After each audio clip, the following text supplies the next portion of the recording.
Hi everyone. So in the previous lecture I have given you the introduction on electric field and their quantitative idea, just like formulas. So today I have discussed about the electric field lines further in detail and some problems.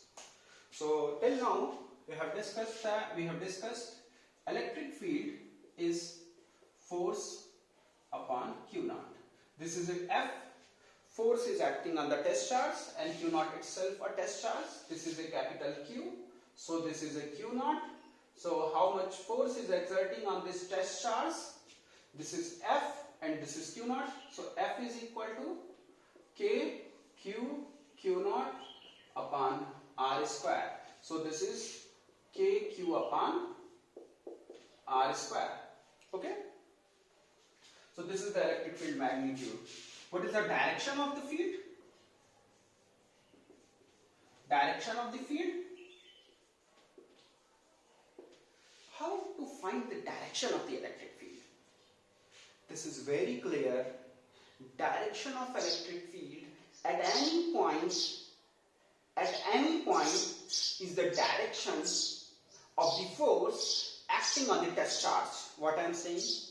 Direction of the electric field at any point is the direction of force acting on test charge. So what I am saying?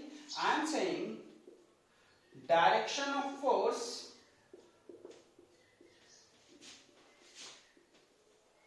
on test charge is the direction of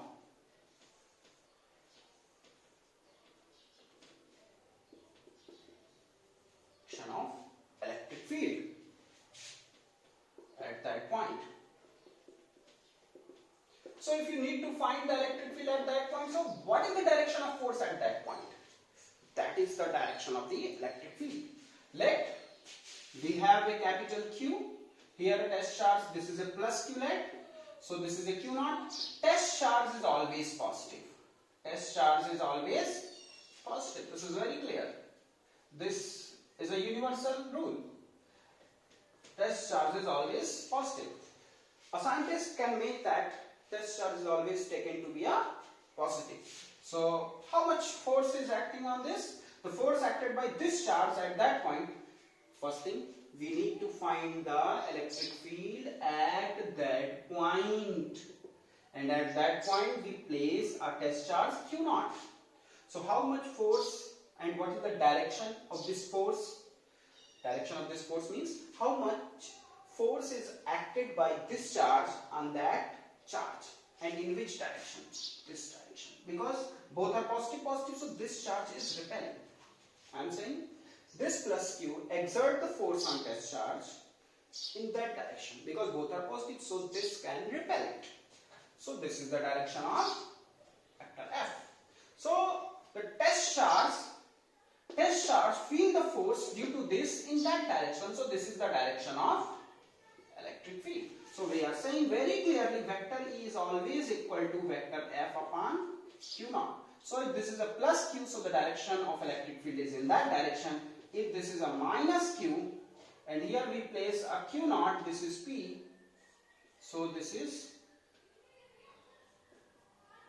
vector F and this is same as vector E, because this is minus Q source charge and this is Q naught.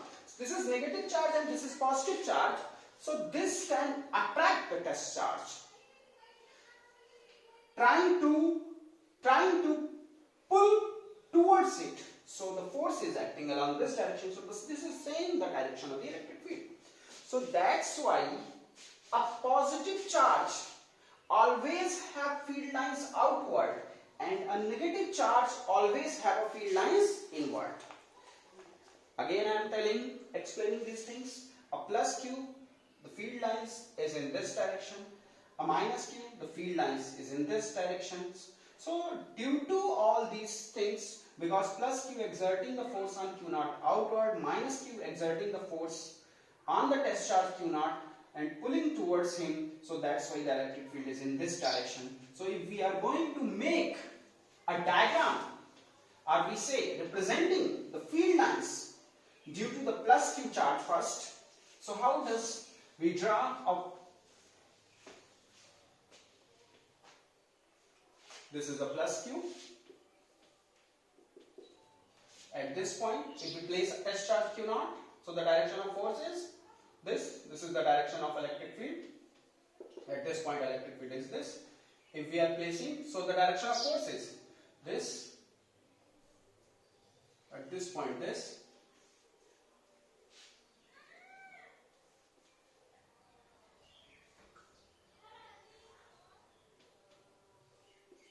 So in this way.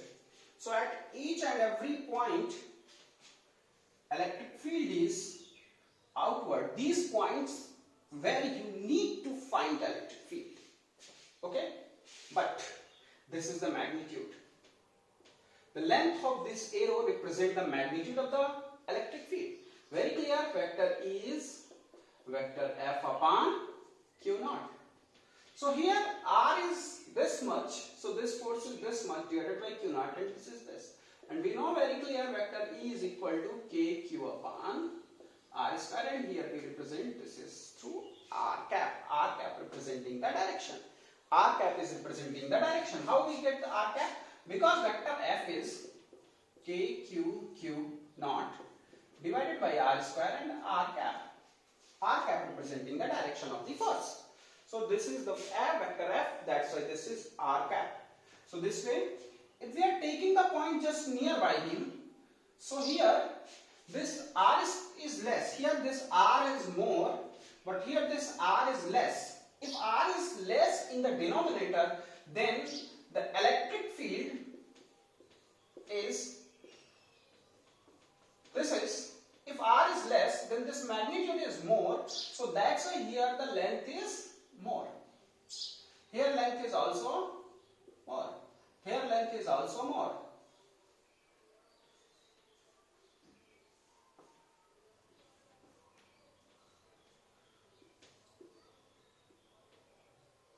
In this way.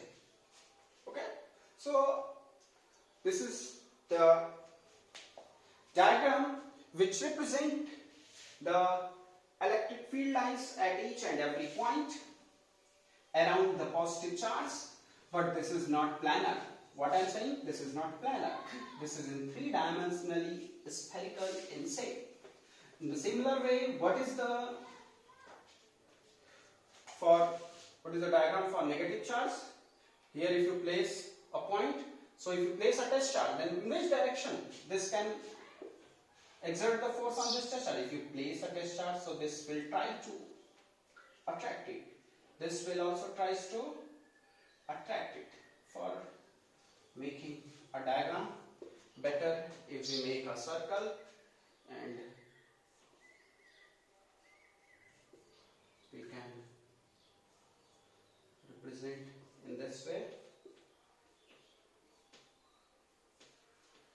Okay, so you need to get, and from here, so here also, here somewhat it is smaller. Very true, because this is smaller in length, because this is R this much and this R is more. So here length is shorter. So here length is shorter. We will make them here. So here length, because this length will show the magnitude, because this length will show the magnitude. So in this way you are getting the diagram for minus Q charge, and this will represent. But in all after that, these are the vectorial representation of the electric field around the positive charge and negative charge. This is a plus charge.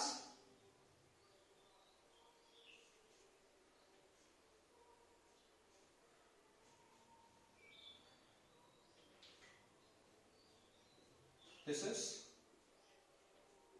is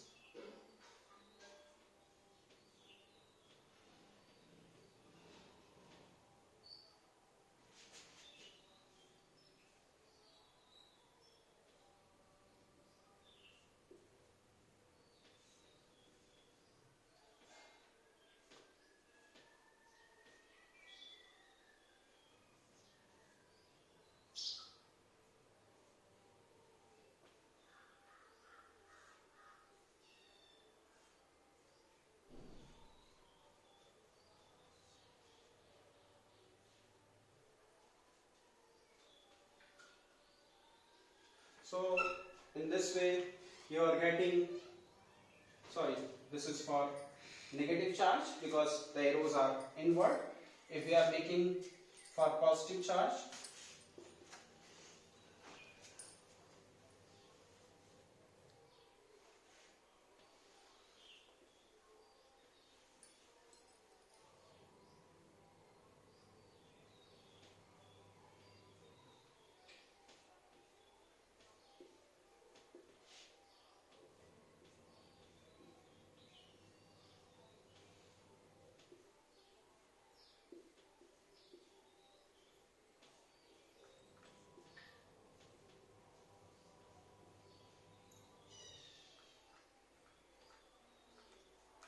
so this is for positive charge and this is for negative charge. All these arrows will represent very clearly the electric field. Here the magnitude is larger, so that's why this arrow has this much length. Here the magnitude is lesser, so that's why this has a lesser length than this, and here magnitude further is lesser. But these are representing the magnitude at these points, at the tails. At the tails they represent the electric field. At the tails they represent the electric field, and their arrows represent the direction of the electric field, and their length represent the magnitude of the electric field. So in this way you are getting the pictorial. But if we join these arrow to arrow, each and every one, you can make this diagram show we are getting this way, and we are getting a uniform line. This is called line of force. This is called line of force, or we say also this is called electric field lines. Okay, so we are representing this, and these are the electric field lines. But if we are joining, so you may think the magnitude and their direction is vanishes, but this will not happen. And how you are getting the magnitude and direction if the field lines does not discrete? If field lines are not discrete, they are continuous. So maybe the students are thinking their magnitude and direction are vanishes, but their magnitude and direction are not vanishes. And how we can find their magnitude and direction? If they have a continuous field lines.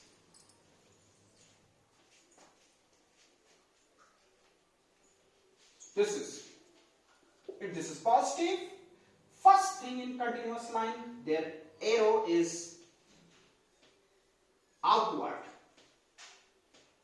Their arrow is outward. What does this arrow will represent? This arrow will represent the direction of the field lines. Okay? At all these points, the electric field line direction is outward. This is the first important thing. Outward in that direction. Okay? If you need to find the electric field at that point and at that point, so how you can say that here the magnitude is higher and here the magnitude is lesser, or we say here the magnitude is lesser and here the magnitude is higher? How we can find? This is a very important idea, how we can find the electric field lines between these 2 points. For this, we are needed to find electric field magnitude. We can define through the number of field lines in a unit area passing through that point and number of field lines passing through at that point. This will define the electric field magnitude. What I am going to write? Number of field lines passing through